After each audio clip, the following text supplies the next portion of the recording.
वाराणसी पहुंचे आम आदमी पार्टी के राज्यसभा सांसद संजय सिंह ने संत रविदास के जन्मस्थली पर मत्था टेका और चुनावी विजय का आशीर्वाद लिया।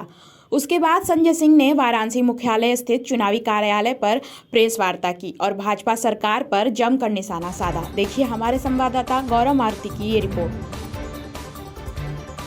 जी संत रविदास जी का दर्शन करने आए हैं, क्या कहेंगे इस मौके पर? प्रदेश की राजनीति भी गर्म है आज। देखिए, संत रविदास जी ने समाज को एक ही सबसे बड़ा विचार दिया कि कोई भी व्यक्ति अपने कर्म से ऊंच नीच होता है, अपने कर्म से बड़ा या छोटा होता है, जाति से बड़ा छोटा नहीं होता। तो संत रविदास जी के उस संदेश को हम लोग अपने जीवन में उतारने का प्रयास करते हैं और दिल्ली के मुख्यमंत्री अरविंद केजरीवाल जी ने शिक्षा के क्षेत्र में अद्भुत कार्य करके दिखाया है और जो सपना था बाबा साहब डॉक्टर भीमराव अंबेडकर का, जो विचार थे संत रविदास जी के, उन आदर्शों पे चलने का प्रयास दिल्ली के मुख्यमंत्री कर रहे हैं। रोजगार की बात हो रही है तो रोजगार का स्रोत आप लोगों का क्या रहेगा? जैसा कि आपने कहा कि रोजगार हम नए अवसर पैदा करेंगे। 2-3 चीजें हैं। सबसे प्रमुख शिक्षा और पुलिस विभाग और अस्पताल, ये 3 ऐसी सेवाएं हैं जहां पर आज भारी संख्या में उत्तर प्रदेश में वैकेंसी है जिसको भरा नहीं गया।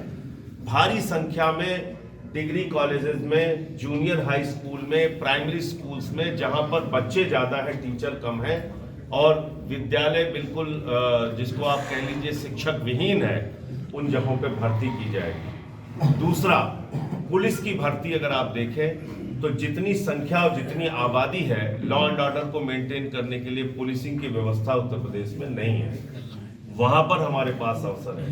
साथ ही साथ गांवों में बहुत सारी ऐसी योजनाएं हैं जिसकी देखरेख के लिए हर गांव में आप कर्मचारियों की नियुक्ति कर सकते हैं। आज पैसे का सुचारू रूप से अगर सदुपयोग नहीं हो पा रहा है जमीन पर, इसलिए कि कोई सिस्टम नहीं है, कोई व्यवस्था नहीं है। दिल्ली के अंदर हमने फ्री बिजली किया, फ्री पानी किया, फ्री शिक्षा किया, फ्री स्वास्थ्य किया, मोहल्ला क्लिनिक बनाया, बस की यात्रा फ्री की, बावजूद इसके हमने मुनाफे का बजट दिया। क्यों? क्योंकि पैसे का हम सदुपयोग कर रहे हैं। यूपी में 5,80,000 करोड़ का बजट है, वो सारा का सारा बजट लूट और भ्रष्टाचार में जाता है। हमने खोला सारा घोटाला, आपको याद होगा, हमने राम मंदिर में हुए घोटाले को खोला, हमने हजारों करोड़ के जल जीवन मिशन के घोटाले को खोला, हमने कोरोना की महामारी में हुए घोटाले को खोला। तो इस सरकार के भ्रष्टाचार को भी हमने उजागर किया जनता के बीच में।